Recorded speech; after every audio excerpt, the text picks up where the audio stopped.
दूसरा, कोई भी न्यूक्लियर ब्लैकमेल भारत नहीं सहेगा।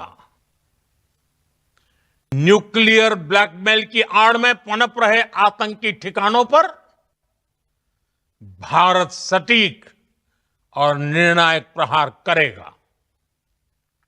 तीसरा,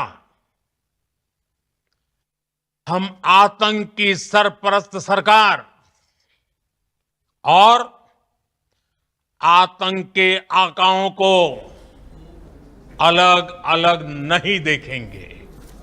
ऑपरेशन सिंधु మన ప్రధాని మోదీ చెప్పిన మాటలు చాలా స్పష్టంగా ఉన్నాయి. అవి పాకిస్తాన్ చెవుల్లో మారుమోగుతూనే ఉన్నాయి. ఆపరేషన్ సింధూర్ కొనసాగుతుంది అని చాలా స్పష్టంగా చెప్పారు. అణు బెదిరింపులకు భారతదేశం భయపడదు అనే విషయాన్ని చాలా క్లియర్గా, చాలా గట్టిగా, చాలా స్పష్టంగా చెప్పాం. అంతేకాదు, ఎవరి దేశంలో అయితే ఉగ్రవాదులు ఉంటారో, ఏ దేశం అయితే ఉగ్రవాదులకు ఆశ్రయాన్ని ఇస్తుందో ఆ దేశం మొత్తమే ఉగ్రవాద దేశంగానే పరిగణించబడుతుంది అనే విషయాన్ని చాలా స్పష్టంగా చెప్పాం. ఇప్పుడు పాకిస్తాన్ అణు ఆయుధాలు చూసుకొని రెచ్చిపోతుంది, ఉగ్రవాదులను పెంచి పోషిస్తూ ఉంది. ఇప్పుడు అదే అణుస్థావరం ధ్వంసమైంది అనే విషయం గురించే ప్రపంచ దేశాలు మాట్లాడుకుంటున్నాయి. పాకిస్తాన్ కలవరపాటుకు గురవుతుంది. పాకిస్తాన్ చైనా కాళ్ళు పట్టుకుంది, భారతదేశం కాళ్ళు పట్టుకుని బతిమాలింది. చైనా దగ్గరికి వెళ్ళి అడిగింది. బహుశా చైనా ఇచ్చిన సూచన, చైనా ఇచ్చిన సలహానో ఏదో ఇటు అమెరికా అధ్యక్షుడు ట్రంప్ దగ్గర కూడా పరుగున వెళ్ళింది ఈ పాకిస్తాన్. అమెరికా అధ్యక్షుడి ట్రంప్ చొరవతో యుద్ధానికి, ఈ వారికి, ఉద్రిక్త పరిస్థితులకు తగ్గుముఖం పట్టాయి అనే చర్చ జరుగుతుంది. అదే నిజం కూడా ట్రంప్ కూడా చెబుతూ వస్తున్నారు. కానీ ట్రేడ్కి సంబంధించిన మాటలు కాదు, కేవలం శాంతి కోసం మాత్రమే మనం కాల్పుల విరమణకు అంగీకరించాము. ఆ విషయంలో అమెరికా చొరవ చూపించింది. కానీ అణు బెదిరింపులకు మనం భయపడలేదు. పాకిస్తాన్ అణుస్థావరాల గుట్టు కూడా ఇప్పుడు ప్రపంచానికి తెలిసింది. ఆ పాకిస్తాన్ అణుస్థావరాలను దాచిన ప్రదేశం ఇప్పుడు ప్రమాదంలోనే ఉంది. మనం చేసిన ప్రతి దాడిలో పాకిస్తాన్ అణుబాంబులను దాచిన ప్రదేశం కిరాణా హిల్స్ ధ్వంసమైంది అనే విషయాన్ని టామ్ కోపర్ చెబుతూ ఉన్నాడు. మా ప్రతినిధి మధు ఉన్నారు దీనిపై సమాచారం అందించడానికి. మధు, ప్రపంచ దేశాలు మాట్లాడుకుంటూ ఉన్నాయి, పాకిస్తాన్ భయపడుతుంది. కిరాణా హిల్స్లో దాడి జరిగింది, కిరాణా హిల్స్లో అణు లీకేజ్ జరుగుతుందని. కానీ మనం మాత్రం సర్గోదా ఎయిర్‌స్ట్రిప్ పైనే దాడి చేశాం. ఇప్పుడు టామ్ కోపర్ కూడా చెప్తున్నారు ఒక నేషనల్ ఛానల్కి ఇచ్చిన ఇంటర్వ్యూలో, ఈ కిరాణా హిల్స్లో ముందు వెనుక భాగం పూర్తిగా ధ్వంసమైంది, ఇది పాకిస్తాన్కి ముప్పు, అణుస్థావరం ధ్వంసమైంది అంటూ టామ్ కోపర్ చెప్తున్నాడు. దీన్ని ఎలా చూడాలి? సంబంధించినటువంటి top air warfare historian Tom Cooper చెప్తా ఉన్నారు. పలు మీడియా ఛానళ్లకు ఇంటర్వ్యూ కూడా ఇచ్చారు. దాంట్లో రేడియేషన్ సంబంధించినటువంటి లీక్ అవుతుంది, స్థానికంగా ఉన్నటువంటి ప్రజలని వెళ్లిపోవాలని పాక్ ఆర్మీ, అక్కడ ఉన్నటువంటి ప్రభుత్వం బ్రతకాలంటే ఈ ప్రాంతాన్ని వదిలి వెళ్లిపోవాలి అనేటువంటిది అక్కడ అనౌన్స్మెంట్ చేశారు. అనౌన్స్మెంట్ చేసిన తర్వాత చాలా మటుకు అణుస్థావరానికి చుట్టుపక్కల నియర్ బై ఉన్నటువంటి గ్రామాలన్నీ కూడా ఖాళీ అయ్యాయి.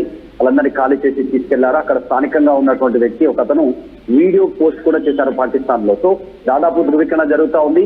ఈ వార్ హిస్టారియన్ టామ్ కూపర్ చాలా స్పష్టంగా చెప్తా ఉన్నారు. ఆపరేషన్ సింధూర్ పేరిట జరిగినటువంటి ఏదైతే ప్రతిచర్య ఉందో భారత్ నుంచి చాలా స్పష్టంగా టార్గెట్లని కంప్లీట్ చేస్తారు. అందులో భాగంగా వార్ వెపన్స్, న్యూక్లియర్ వెపన్స్ దాచిపెట్టినటువంటి ప్రాంతాన్ని భారత్ టార్గెట్ చేసింది, పూర్తిగా ధ్వంసం చేసింది. మార్గాలను, లోపలికి వెళ్ళేటువంటి మార్గాలనేటువంటి కన్ఫర్మ్ చేసే ప్రయత్నం చేశారు. అయితే గత కొంతకాలంగా చర్చ నడుస్తూనే ఉంది. ఇది గత శనివారం అటాక్ జరిగింది మధ్యాహ్నం టైంలో, ఆ టైంలో అనేటువంటి చర్చ కొనసాగుతా ఉంది. భారత్ ధృవీకరించలేదు, ఎందుకంటే అణుస్థావరాల పైన దాడి చేశారు కాబట్టి. అక్కడున్న పాకిస్తాన్ మీడియా, పాకిస్తాన్ లో ఉన్నటువంటి అణుస్థావరాల పక్కనే ఉన్నటువంటి గ్రామాల్లోని ప్రజలు ధృవీకరిస్తా ఉన్నారు. ఇప్పటికే అమెరికా నుంచి న్యూక్లియర్ సంబంధించినటువంటి దానిపైన రీసెర్చ్ చేసేటువంటి ఒక team, analysis team, audit team అక్కడికి చేరుకుంది అనేటువంటి వార్తలు కూడా వినిపించాయి. చివరగా మాత్రం అణుస్థావరాలను పూర్తిగా దెబ్బ కొట్టిన తర్వాతనే పాకిస్తాన్ మోకాళ్లపైకి వచ్చిందనేటువంటిది చర్చ కొనసాగుతా ఉంది. టామ్ కూపర్ చెప్పిన తర్వాత అంటే నిజానికి పాకిస్తాన్ అణుస్థావరం దగ్గర పరిస్థితి ఏంటి అని కొన్ని అనుమానాలు ఉన్నాయి. మన ఆర్మీ కూడా చెప్పింది, ఎయిర్ మార్షల్ చీఫ్ కూడా చెప్పారు, సర్గోదా పైన మేము కొట్టాం, కిరాణా హిల్స్లో ఉందో మాకు సంబంధం లేదు, అసలు మేము కిరాణా హిల్స్ గురించి ఆలోచించట్లేదు, పట్టించుకోవట్లేదు అని. కానీ ఇప్పుడు పాకిస్తాన్ ఏదైతే భయపడుతుందో భారత ప్రజలు ఎక్కడైతే దేన్నైతే ఆలోచించి ఆనందపడుతున్నారో అది నిజమే. పాకిస్తాన్ అణుస్థావరం కొలాప్స్ అయింది, అక్కడ పాకిస్తాన్ అణుస్థావరం ధ్వంసమైంది అని టామ్ కోపర్ చెప్తున్నాడు. టామ్ కోపర్ నేషనల్ ఛానల్కి ఇచ్చిన ఇంటర్వ్యూలో చెప్తూ ఉన్నాడు. ఎగ్జాక్ట్లీ న్యూక్లియర్ వెపన్ స్టోరేజ్ ఎక్కడైతే ప్రాంతం ఉందో ముషాఫ్ ఎయిర్ బేస్ పక్కనే ఉన్నటువంటి ఈ అణుస్థావరాల పైన దాడి చేసినట్టుగా చాలా స్పష్టంగా చెప్తా ఉన్నారు. మొత్తం 10 టార్గెట్ చేశారు భారత్ అనేటువంటిది. ఈ 10లో టార్గెట్ లో మొత్తం 9 లోపలికి వెళ్లేటువంటి సొరంగ మార్గాలు ఉన్నాయి. అణు న్యూక్లియర్ వెపన్స్ దాచిపెట్టినటువంటి ప్రాంతంలో వాటిని లోపలికి వెళ్లే దారులను ధ్వంసం చేశారు. పక్కనే పెద్ద ఎత్తున దాడి చేశారు. ఆ వీడియో ఒకటి చూస్తాను, అదొక వీడియో మాత్రమే. మొత్తం 9 ప్రాంతాల్లో దాడి చేశారనేటువంటి కూడా చర్చ జరుగుతూ ఉంది. టార్గెట్ కి చాలా నిర్దిష్టంగా చాలా స్పష్టంగా టార్గెట్ చేసి టార్గెట్ మాత్రమే కొట్టింది భారత్. మిగతా ఇబ్బంది కలగకుండా ఎలా అంటే పిన్ పాయింట్ చేసిన దగ్గర టార్గెట్ సక్సెస్ఫుల్ గా చేయగలిగింది భారత్ అనేటువంటిది ఈ అనలైజేషన్ లో టామ్ కూపర్ చెప్పే ప్రయత్నం చేస్తా ఉన్నారు పలు మీడియా ఛానళ్ళకి. ఈ వెపన్ స్టోరేజ్ ముఖ్యంగా భారత్ పాకిస్తాన్ కి సంబంధించినటువంటి ఆయువు పట్టు పైన భారత్ దెబ్బ కొట్టింది.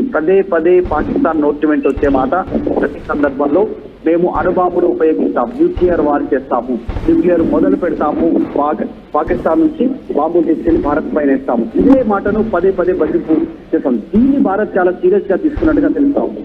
మన టీడీఎస్ తర్వాత త్రివిధ దళాలకు సంబంధించినటువంటి అధిపతితో పాటు త్రివిధ దళాల అధిపతులు, తర్వాత మోదీ, అజిత్ డోబాల్, అమిత్ షా వీళ్ళందరూ పలుసార్లు మీటింగ్ అయ్యారు రక్షణ సంబంధించినటువంటి విషయంలో.